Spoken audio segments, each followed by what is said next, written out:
Good morning. Yeah, so in this video tutorial, I'm going to be showing you start to finish the process of making a bluebell jumpsuit. Though of course you can use any flower you like.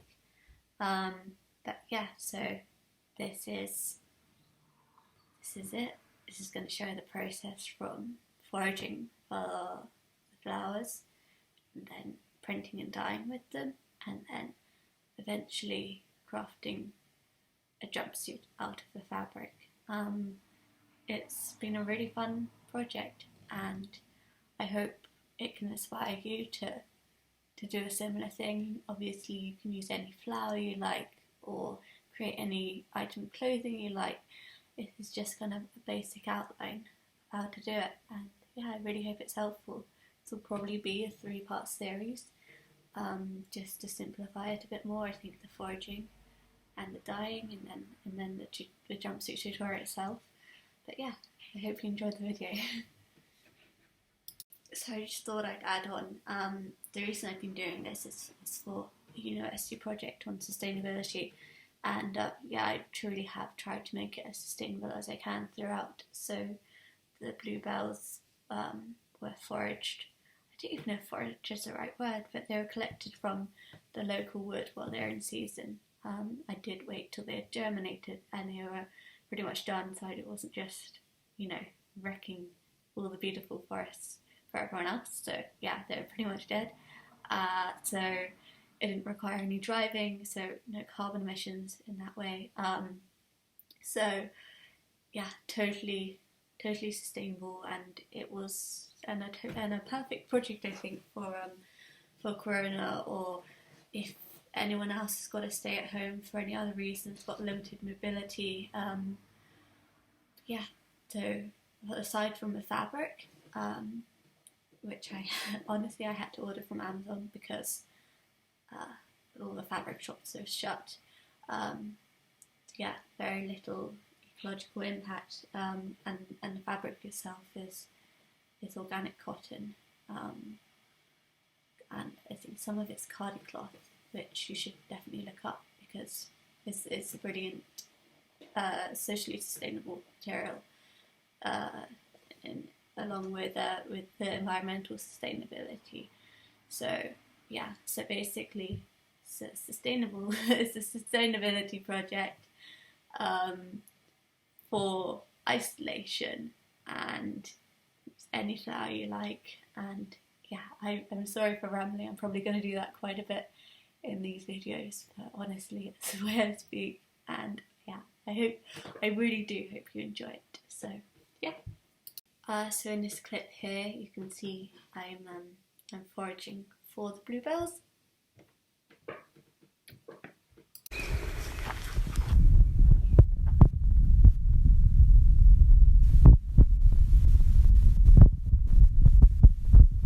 So in these photos you can see my my loot of flowers.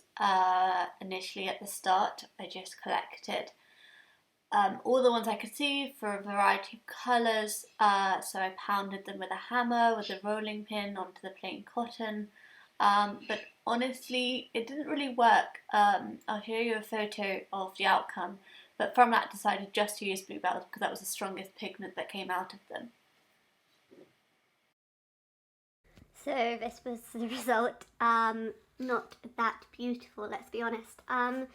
It worked better in this corner, and this is where you can see the bluebells. And yeah, this is how I kind of learnt that they were the most effective. So this was, as you saw in the photos, a combination of pounding it with a hammer and rolling it with a rolling pin. And I think the browns mainly came from the yellow daffodils, I think. So again, this was an interesting trial and error experiment. So, I mean, I could try to do something with it because I don't think brown and blue are that awful combinations. So if I wash off the rest of this debris, the dried flowers, I think perhaps I can make a bag, and that will be using absolutely everything and wasting nothing. But yeah, so from that I decided to move on to just bluebells, as you will see. And I also decided to make it into a dye. So, And just quickly, this was, as I say, the bluebells really did work here. I think the ink really extracted. And also I think it was because I left them out a couple of days, so they may have dried a little bit, so they didn't get the most amount of I don't know what I'm saying, but you know, they were dry, so less of the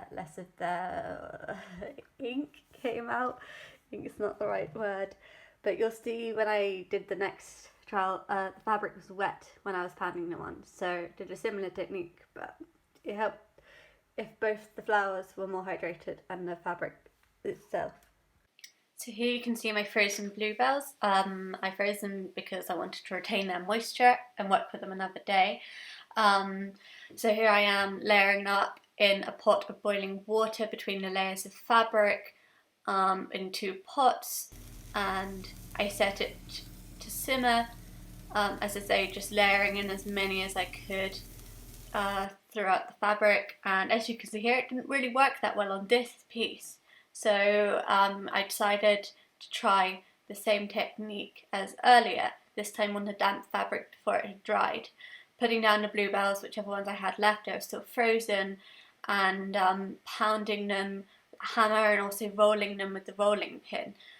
So, and this time it really did work better because, as I say, both the bluebells were fresher and the fabric was wet. Here you can see them drying on the line. On the left is the one that I just showed you that I pounded afterwards, and on the right is the bigger piece that worked better in a dye pot, so I didn't have to add as many on afterwards. I thought the colour was strong enough as it was.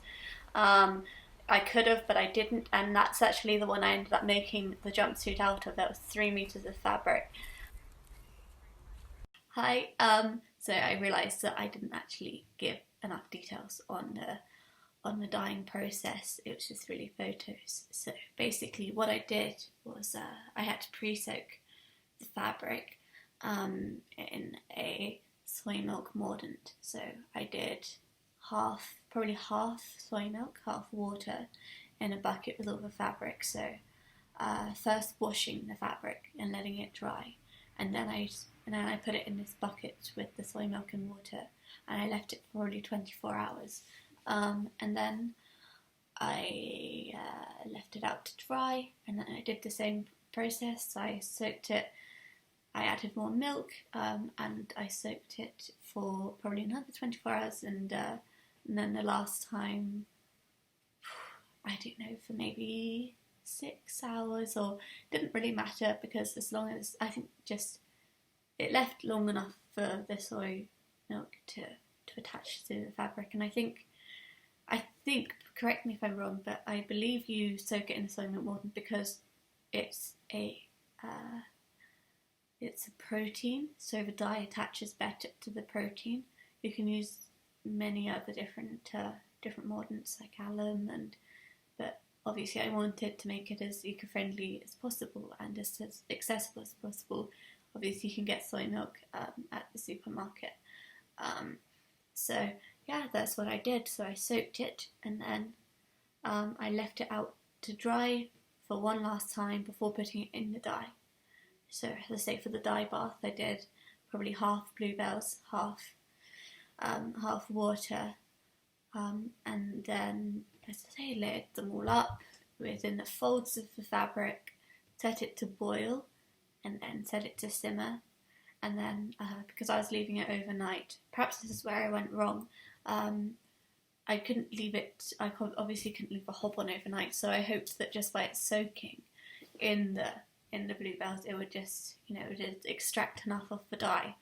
But, evidently it didn't work, so if you're doing this, I recommend starting it first thing in the morning and keeping it simmering and keeping an eye on the dye pot throughout the day. So perhaps you don't need to do what I did afterwards to rectify it. Although, as I say, I think the rectification almost adds a lot more character to it. But anyway, this was my journey, and hopefully you can learn from my mistakes or do the same thing and get similar results with my rectification. So sorry, this segment's gone on quite a while, but I hope that helps. Yeah, onwards to the construction of the garment.